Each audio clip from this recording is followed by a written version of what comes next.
Welcome to another episode of the Fresh Cred Podcast.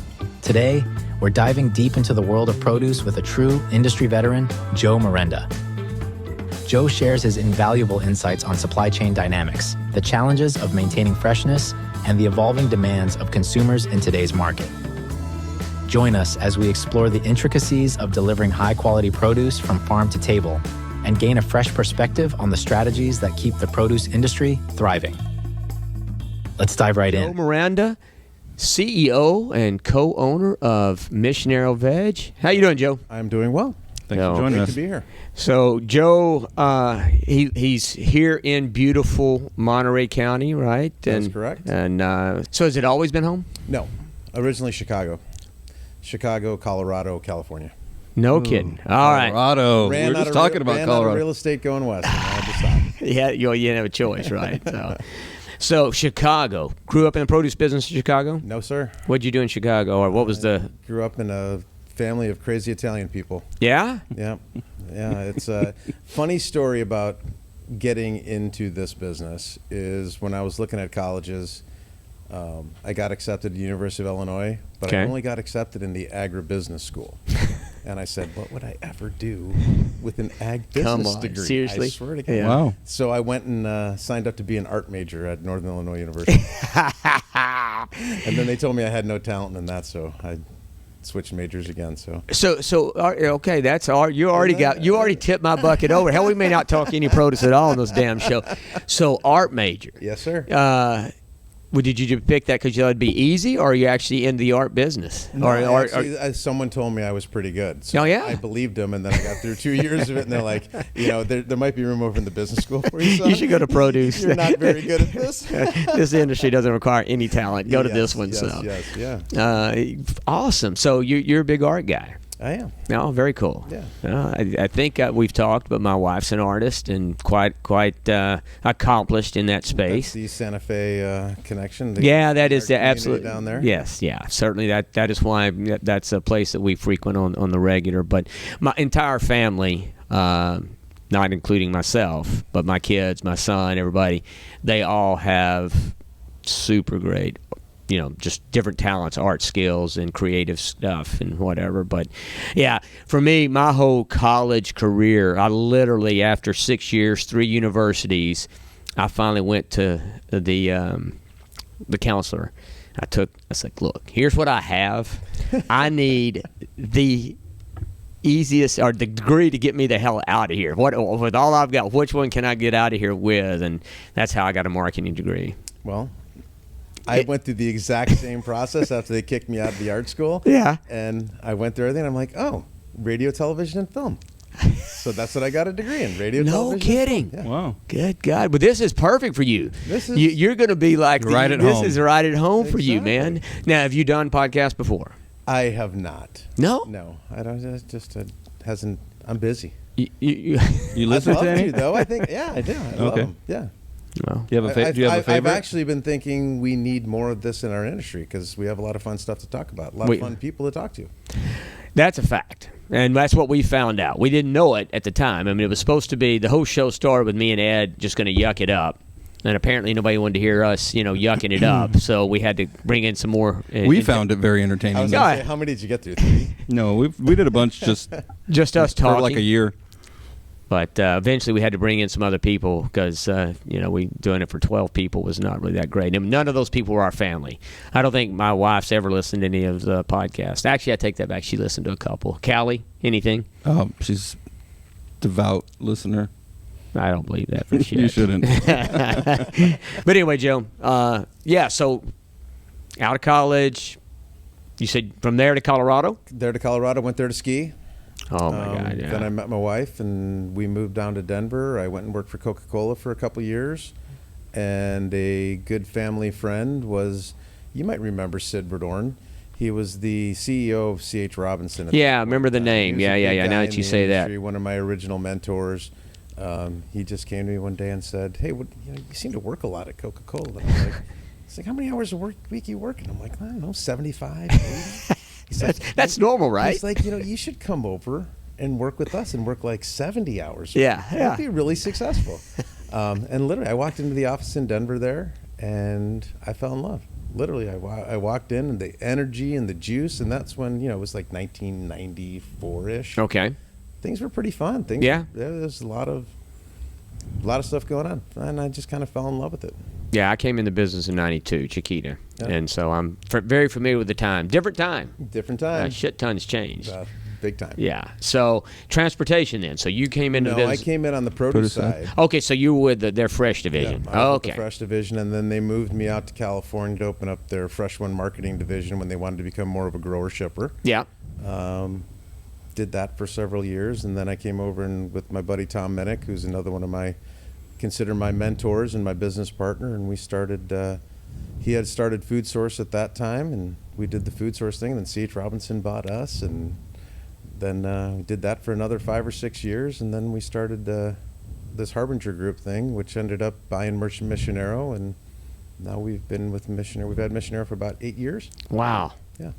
That is awesome. So, at Missionero, Yes, sir. right? So for the business, as at this conference we're here, it's obviously food service, but we've been talking to a couple of different folks, and just curious. I mentioned 92, 94. The world of the industry's changed, right? So, but I guess more relevant for you as in the veg space, and what all do you guys do? We are grower shipper processor. We do all the organic leafy blends. We do romaine, green leaf, all the washed and trimmed lettuces, all that. Those kind of Right. That's our wheelhouse. Okay. Now, any specialties? Do you guys get into any like the micro herbs or anything like that? No, we stay away from that. We're pretty mainstream when it comes to the organic blends at retail and food service, and the same thing on the wash and trim. We kind of stay away from the micros. It's hard to. You got to really be focused on doing that stuff. Yeah. So, and you only grow here in California? You guys have operations or at least partners that you work with? We have partners in Nevada and Oregon that grow organic. The organic stuff we have to kind of sprinkle all over the place to kind of have a diversified growing base. Yep. Got to stay away from bugs. Got to stay away from temperature, humidity, all kinds of things. So you diversify your land base pretty good on the organic side. But on the lettuces, it's Yuma in here. Yeah. So, what kind of changes? 8 years. Has there been much change in 8 years? Not a lot of changes to the prices we get paid, but I can damn sure relate to that. I know exactly what you're talking about there.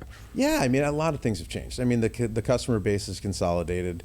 A lot of the supply base is consolidated, and I think that's not over yet. I think the supply side that we're on has not consolidated probably fast enough for the retail consolidation that's happened on the other side, or even just the growth of the big customers between food service distributors and the Sysco's and the U.S. Foods and these guys. Everyone's gotten so big, and everyone's buying up everybody right now. And the same thing's happening on the retail side. The Walmarts are huge. The Costco's are huge. Everyone's gotten Bigger. supersized, and so you've got to be really efficient. So I think the biggest change is you could make mistakes before and you'd be okay. Right now, you got very little margin for error, whether it's your plantings, whether it's Mother Nature, whether it's your labor. Everything's got to be right there to be effective, because the margin change shifts on you very quickly. So that cushion that we used to have as an industry, I think, is kind of gone. Yeah. So you just have to be good. You have to get efficient, and that's why I think there's going to be a lot more consolidation, because that's really, you got to spread those costs over more packages. Yeah, that makes a lot of sense. And, I guess when I say changes, what about on the consumer side and what the products you're offering? In other words, I was going to say product development, like convenience, value added. I mean, it's just blown up. Well, everything that we used to ship in a commodity now, we do, I'm trying to think, and it's not over 8 years. This is probably over the last 15 years. Okay. We've probably gone from 80% commodity on the lettuces to we do almost none now. Almost everything we do is value. Really? Almost everything we do has some value added to it. No one on the food service side wants to handle a box of lettuce. They got to pay for that labor to cut it up. Then they got to throw it in the trash.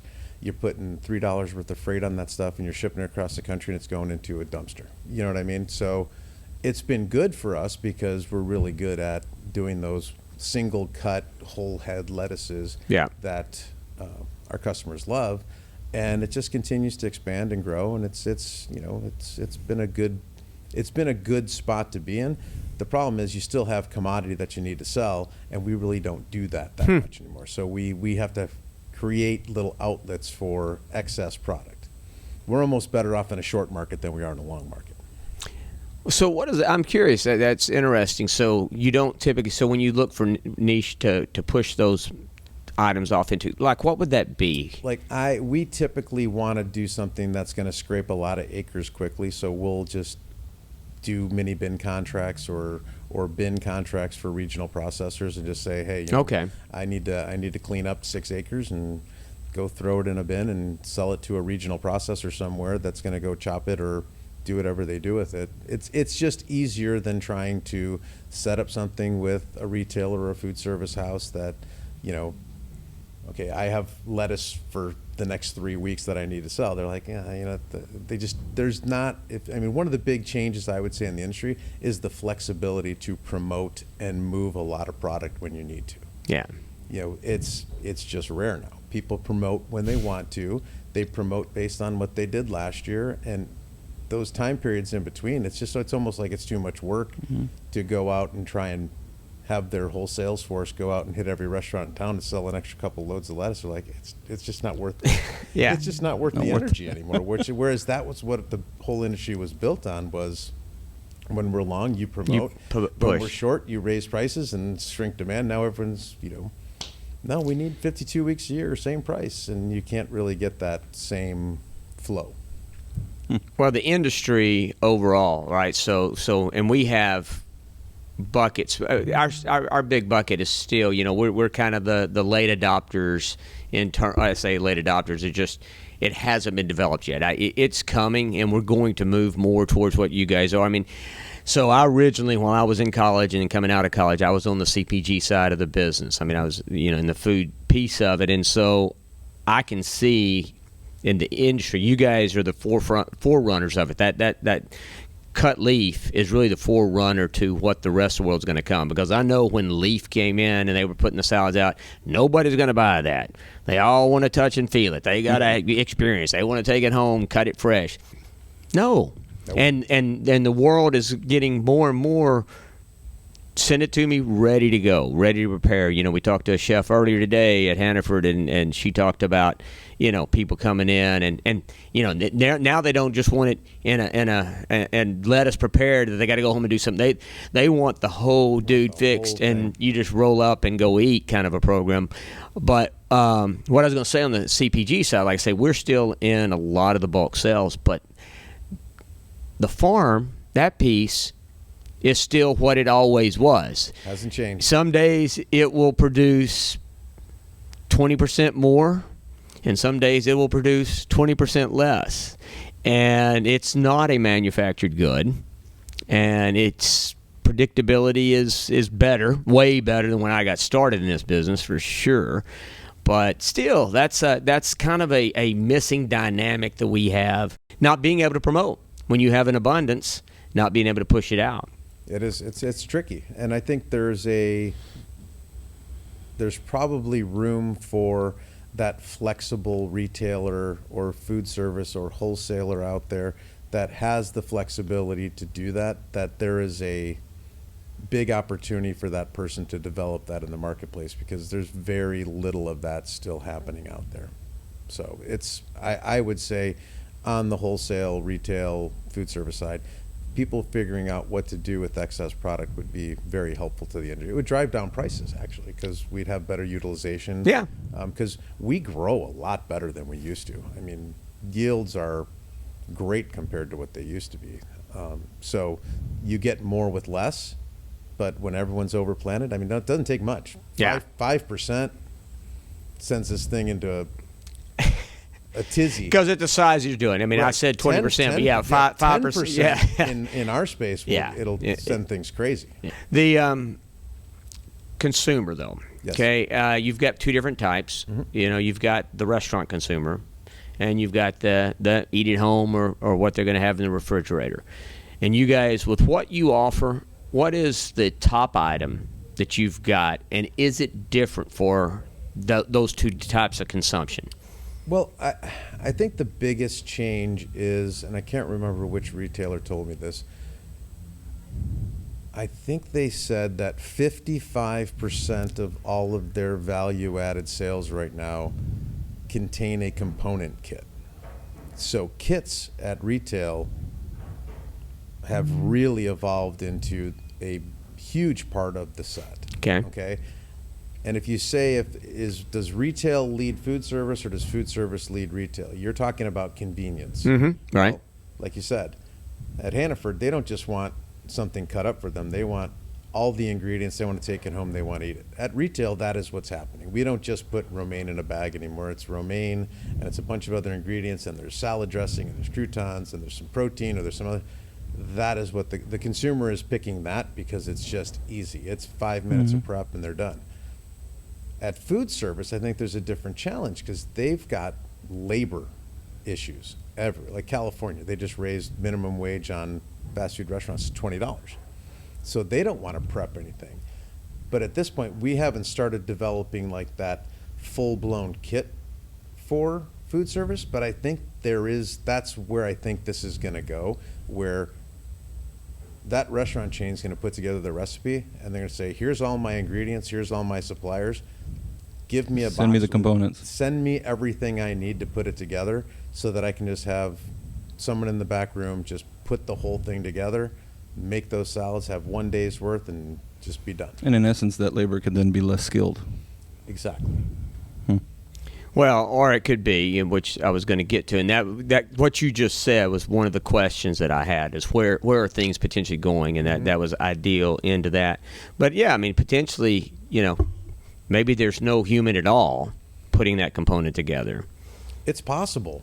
Right. I think there's probably some tech that needs to be done to really start putting things together on our end that are literally break open a bag and everything's in there.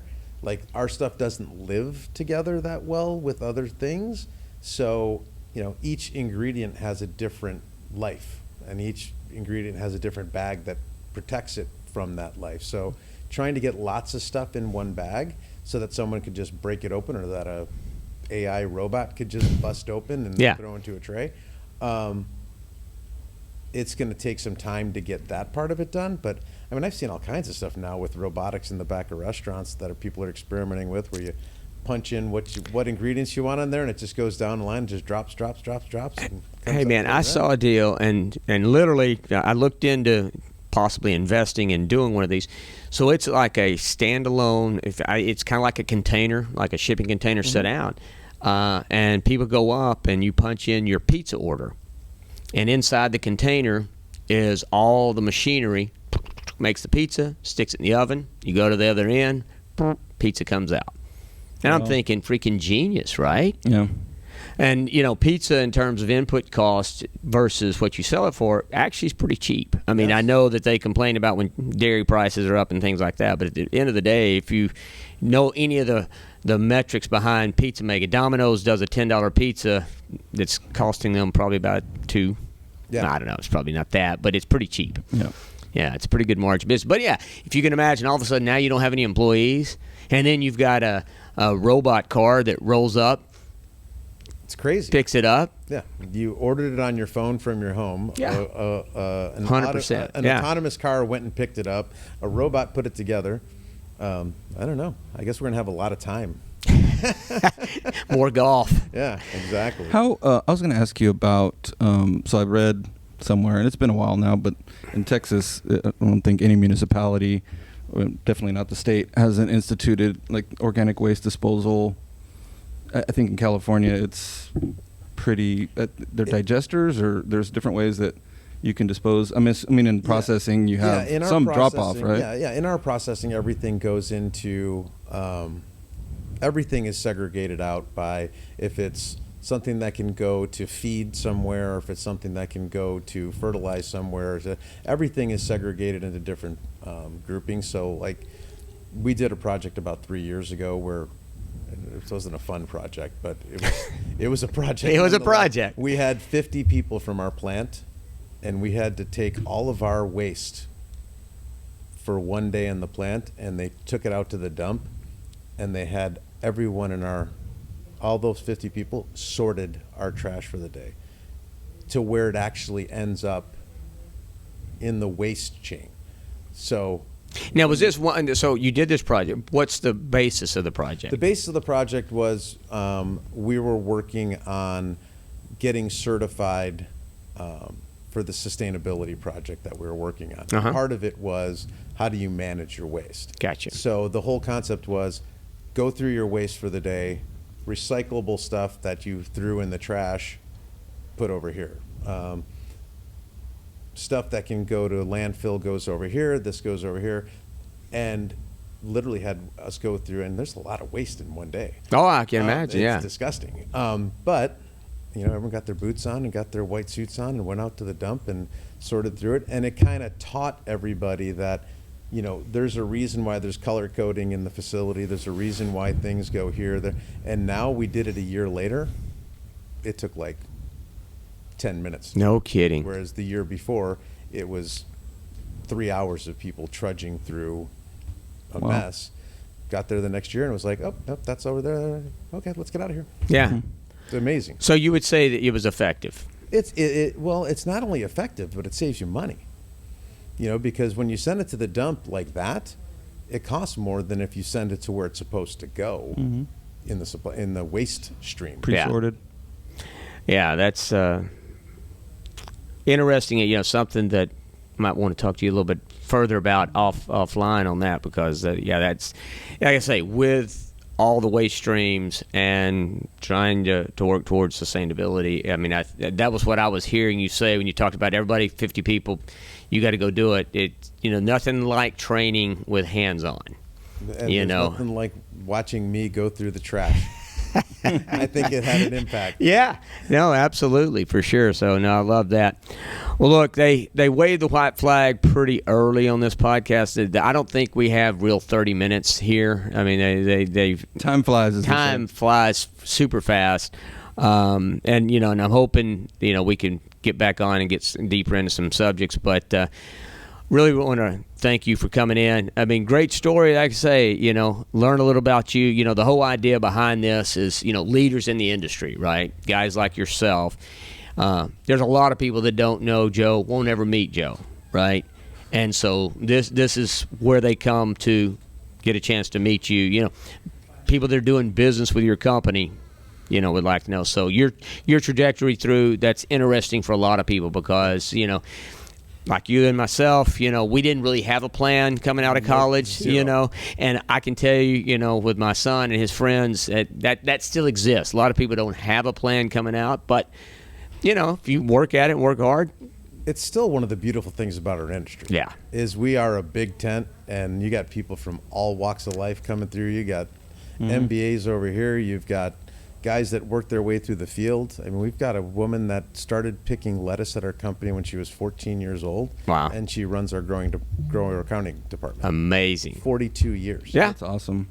You know what I mean? And that still exists, and that opportunity still exists, and that's what's it's a beautiful part about our industry. Well, Ed was a Gilroy cattle hauler, and he got into this. I think what there isn't as much of is the willingness to work, people's willingness to work their way up, right? I think it's a little more Looking for more of a instant rocket ship gratification. program. There Yeah. is not instant gratification in our No. industry. Yeah, so- that is for sure. Just a disclaimer. The grind is real. It is real. Yeah. So, but no, thank you very much. The time has been great. Nah, thanks for having me. you know. What a fun format. It's, Yeah. Thank you. Maybe what we set up until we come out there, we do something live from the farm. That'd be great. That's always fun to do, and love to you're come to your welcome. place. And Field trip. I'm hearing field trip. Yeah. I'll bring the wine. I love that. All right, guys. All right, Joe. Thank you very much. Appreciate Enjoy yourself here at the show, and we look forward to seeing you again. All right. Guys, thank you so much for joining us. We appreciate it. Hope you enjoyed the show. And, guys, we're out. Thank you for tuning in to this insightful episode of the Fresh Cred podcast with Joe Miranda. We hope you've gained a deeper understanding of the complexities and innovations within the produce industry. A special thanks to our partners, Kern Ridge Growers, Wiggins Farms, Sunfed, and IFCO for their continued support and commitment to promoting excellence in fresh produce. Don't forget to subscribe to our channel for more episodes. For exclusive content and updates, visit our website at thefreshcred.com. See you next time, and keep it fresh.